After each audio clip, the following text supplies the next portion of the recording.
Hi hello నమస్తే అందరికీ welcome to my channel గన్నా స్టోరీస్ వరల్డ్. స్టోరీ చదివే ముందు ఛానల్ని తప్పకుండా సబ్స్క్రైబ్ చేసుకొని లైక్ చేసి మీ ఫ్రెండ్స్ అండ్ ఫ్యామిలీస్కి షేర్ చేసి బెల్ ఐకాన్ ఆన్లో పెట్టుకోండి. ఇక స్టోరీలోకి వెళ్ళిపోదాం. My bad boy episode 101. ఏమైంది బావా, ఇవాళ నీకు వేరే మూడ్లో ఉన్నట్టున్నావు అని అంది వేద రుద్ర బుగ్గ మీద చెయ్యి వేసి. నీ మీద ప్రేమ ఎక్కువైందే అన్నాడు రుద్ర. అబ్బో నిజమా? ఏ కాదా, పోనీ చూపించనా అన్నాడు రుద్ర. ఏం వద్దులే, ఇప్పుడు నువ్వు చూపించినా కూడా నేను తట్టుకునే పొజిషన్లో లేను బావా అని అంది వేద. అదే కదా నా బాధ కూడా. నడిచింది చాలు కానీ ఇక పద, కాసేపు పడుకుందువు అన్నాడు రుద్ర. అలాగే అని వేద మెల్లిగా రూమ్లోకి వచ్చి రుద్ర ఒళ్ళో పడుకొని రుద్ర జోకొడుతూ ఉంటే హాయిగా నిద్రపోయింది. వేద నిద్రపోయాక రుద్ర ఆమెనే చూస్తూ ఉన్నాడు. వేద తల నిమురుతూ, నేను రావడం ఒక్క నిమిషం లేట్ అయితే ఎలా ఉండేది? అయినా నా వాళ్ళ జోలికి వచ్చి ఈ భూమి మీద బతికినట్టు ఇప్పటి వరకు లేదు ఎవరు.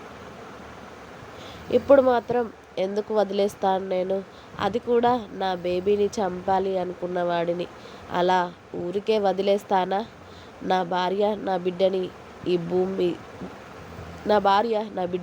భూమి మీదకి తీసుకురావడానికి అది ఎన్ని కష్టాలు పడుతుందో, ఎన్ని సాక్రిఫైస్లు చేస్తుందో తెలుసు నాకు. అలాంటిది నా భార్యకి నా బిడ్డకి హాని కలిగించాలి అని చూసిన వాడిని నేనెలా వదిలిపెడతాను అని వేద గాఢ నిద్రలోకి జారుకున్నాక రుద్ర లేచి రెడీ అయ్యి కిందికి వెళ్ళాడు.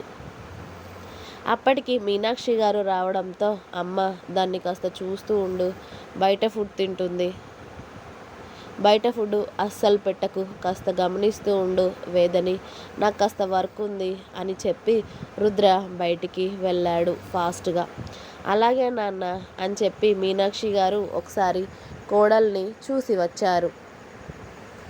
రుద్ర డైరెక్ట్గా ఆ శేషు ఇంటికి స్టార్ట్ అయ్యాడు.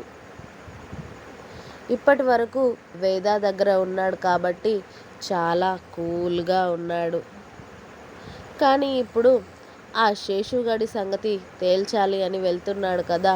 ఆ కళ్ళల్లో కోపం, ఆ బాడీలో ఫుల్ బల్బు యాడ్ చేసి పిచ్చ మాస్గా కార్ ర్యాష్గా డ్రైవ్ చేస్తూ 20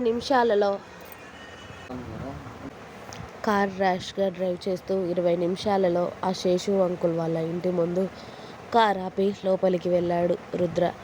కానీ అతడు వెళ్ళేసరికే శేషు అంకుల్ని ఓ చైర్కి కట్టేసి ఓవైపు చరణ్ నిలబడితే ఇంకోవైపు శౌర్య ఉన్నాడు. అప్పటికే శేషు ఒంటి నిండా దెబ్బలు, రుద్ర ఫేస్లో ఓ ఈవిల్ స్మైల్ తెప్పించాయి తమ్ముళ్ళు చేసిన పనికి. శౌర్య చరణ్ వాళ్ళ అన్నయ్యని అక్కడ చూసి పాపం వాళ్ళ అన్నయ్యకి కూడా ఛాన్స్ ఇద్దామని చెప్పేసి ఒంటి నిండా దెబ్బలతో ఉన్న శేషు అంకుల్ ముందు ఓ చైర్ తీసుకువచ్చి వేశారు. రుద్ర ఆ చైర్లో స్టైల్గా కూర్చొని, నాతో ఫోన్లో పలికిన మాటలు ఒక్కసారి ఇప్పుడు పలకరా, నాకు డైరెక్ట్గా వినాలి అని ఉంది అన్నాడు రుద్ర కాలు మీద కాలు వేసుకొని. సూటిగా నోట్లో నుండి రక్తం కారుతున్న శేషు అంకుల్ని చూస్తూ, మిమ్మల్ని బతకనిస్తాను అనుకుంటున్నావా? ముందు మిమ్మల్ని కాదురా, నీ పెళ్ళాన్ని నీ బిడ్డని చంపక అనే మాట శేషు నోట్లో ఉండగానే రుద్ర కొట్టిన దెబ్బకి శేషు వెళ్ళి చైర్తో సహా 10 అడుగుల దూరంలో పడతాడు. చెప్పాను కదరా, నా జోలికి రా, బిజినెస్ విషయంలోకి రా, తేల్చుకుందాం. కానీ దాని జోలికి వస్తే మాత్రం ఈ రుద్రగాడు మామూలుగా రియాక్ట్ అవ్వడు అని తెలిసి కూడా కరెక్ట్గా నన్ను అక్కడే గెలికి ఎందుకురా మీ ప్రాణాల మీదకి తెచ్చుకుంటారు? ఆల్రెడీ కొడుకు పోయాక కూడా నీకు కాస్త కూడా సిగ్గు రాలేదు అంటే నీకు కూడా నీ కొడుకు దగ్గరికి పోవాలి అని చాలా ఆశగా ఉన్నట్టుంది కదా. వెయిట్ చేయి, నిన్ను కూడా నీ కొడుకు దగ్గరికే పంపిస్తా. కానీ నిన్ను నీ కొడుకు కన్నా కిరాతకంగా చంపకపోతే చూడురా అని కింద పడ్డ శేషు గడి దవడ పగిలేలా తన్నాడు రుద్ర. అంతే, శేషు నోట్లో నుండి రక్తం కారుతూ ఉంటే ఆయన అరిచే అరుపులు ఆ ఇంట్లో రీసౌండ్గా వినిపిస్తూ ఉంటాయి. ఉష్! ఇప్పుడే కదరా చంపేస్తా, పొడి చేస్తా అని ఫోన్ చేసి మరీ గొప్పలు పలికావు. మరి ఇప్పుడు ఒక్క దెబ్బకే పడిపోతే ఎలా? హ!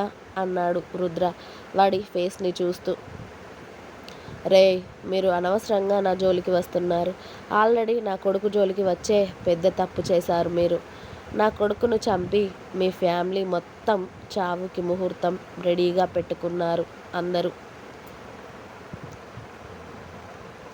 ఇప్పుడు నా జోలికి వస్తే నా తర్వాత వచ్చేవాడిని అడ్డుకోవడం మీ తరం కాదు.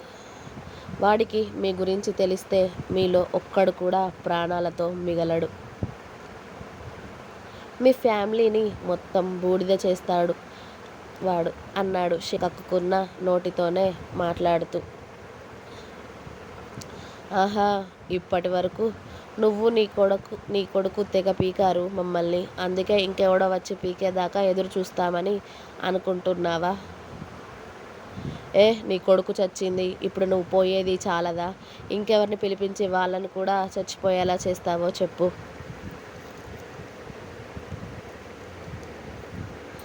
ఎవడు మా జోలికి వచ్చిన లాస్ట్కి ఆఖరికి అయ్యేది మా చేతుల్లో బూడిద.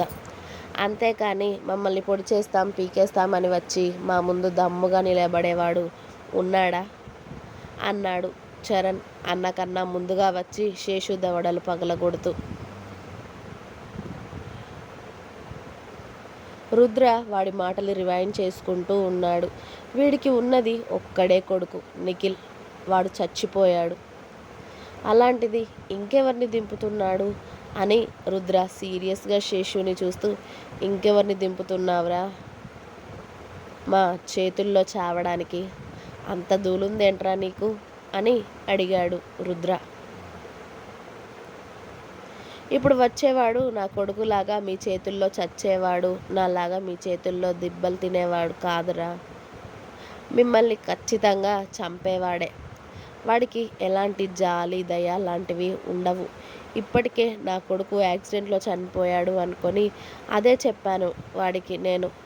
కానీ ఇప్పుడు ఆల్రెడీ మీ గురించి మీ ఫ్యామిలీ గురించి ఇన్ఫర్మేషన్ మొత్తం వాడికి పాస్ చేశానురా. వాడెప్పుడు మీ మీద దూకుతాడో, ఎప్పుడు మీ మీద కలబడతాడో మీ ఊహకి కూడా అందదు. రెడీగా ఉండండి వాడిని ఫేస్ చేయడానికి. నా కొడుకు జోలికి నా జోలికి వచ్చినంత ఈజీ కాదు వాడు దమ్ము జోలికి పోవడం. ఒక్కొక్కడికి పగిలిపోతుంది. ఇప్పుడు మీరు నన్ను చంపినా నాకు కొంచెం కూడా భయం బాధ అలాంటివేమీ లేవు. హాయిగా చచ్చిపోతాను మీ చేతుల్లో కూడా. ఎందుకంటే వచ్చేవాడి చేతుల్లో మీ చావు మాకన్నా క్రూరంగా ఉంటుంది కాబట్టి. చంపండ్రా, మీ దమ్మెంతుందో ఇప్పుడు చూపించండి. ఆ తర్వాత మీకు మీ బతుకుల్లో సంతోషాలు అనేవి లేకుండా చేస్తాడు వాడు అని అలా కూడా క్రూరంగా నవ్వుతూ ఉంటాడు శేషు. మరీ అంతా సంబరపడిపోకురా.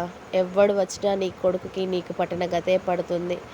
అంతే తప్పితే మమ్మల్ని టచ్ చేసే అంత దమ్ము ఎవడికి లేదులేరా అని శౌర్య కూడా 4 తన్నులు వాడిని తన్ని అన్నయ్య వైపు చూశాడు. ఇంకో 4 దెబ్బలు కొడితే వాడు పోయేలా ఉన్నాడు.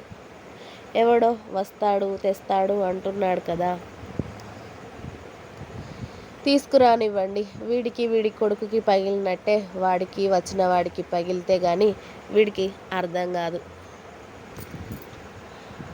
మనల్ని టచ్ చేసే అంత దమ్ము ఎవడికి లేదు అని సెక్యూరిటీ అని రుద్ర చిటిక వేయగానే సెక్యూరిటీ వచ్చి రుద్ర ముందుకు వచ్చి నిలబడి సార్ అని అన్నారు.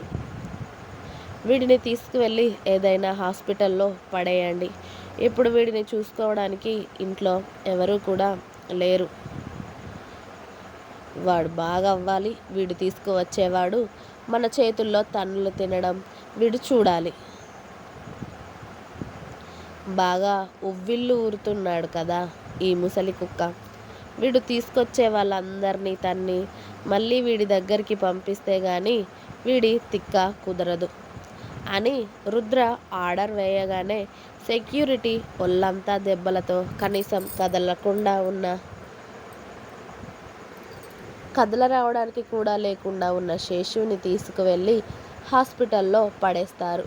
వీడు ఇంత గట్టిగా చెప్తున్నాడంటే వీడు ఇంకెవరిని తీసుకొస్తున్నాడు అన్నయ్య అని అడిగాడు చరణ్ వాళ్ళ అన్నయ్య ముందుకి వచ్చి. ఎవడు వచ్చినా మనల్ని టచ్ చేసే అంత దమ్ము ఎవడికి లేదులే, వదిలేయండి, మీరు ముందు పదండి ఇక్కడి నుండి ఇంటికి అని రుద్ర చెప్పగానే అలాగే అన్నయ్య అని శౌర్య చరణ్ ఎవరి కార్లలో వాళ్ళు రావడంతో శౌర్య చరణ్ వాళ్ళ కార్ స్టార్ట్ చేసి వాళ్ళ అన్నయ్య వైపు చూశారు. రుద్ర అక్కడ సెక్యూరిటీతో మాట్లాడుతూ మీరు పదండి నేను వస్తాను అని చెప్పగానే తమ్ముళ్ళు ఇద్దరూ స్టార్ట్ అయ్యారు ఇంటికి. శౌర్య స్టార్ట్ అవ్వగానే శ్రావణి నుండి ఫోన్ వస్తూ ఉంటే అతడి కోపాన్ని అంతా పక్కన పెట్టి చిన్న స్మైల్తో ఫోన్ లిఫ్ట్ చేసి ఫోన్ స్పీకర్లో పెట్టి చెప్పండి మేడం అన్నాడు. ఇంటికి వెళ్ళారా శౌర్య గారు అని అడిగింది పాప. ఆహా, దారిలో వెళ్తున్నా అని చెప్పాడు శౌర్య. ఓ, ఇంటికి వెళ్ళారా, ఏం చేస్తున్నారు అని చేశాను శౌర్య గారు అని చెప్పింది శ్రావణి. మీకు నా స్టోరీస్ నచ్చినట్టయితే ప్లీజ్ లైక్ చేయండి, షేర్ చేయండి.